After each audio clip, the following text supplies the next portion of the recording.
står ind ad døren og kommer lidt for sent.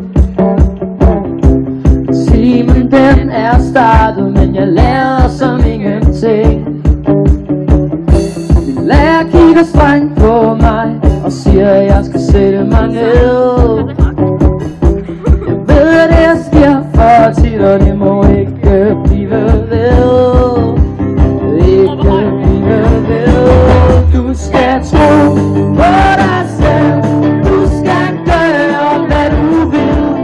Du skal tro på dig selv. Det er det eneste, der skal til.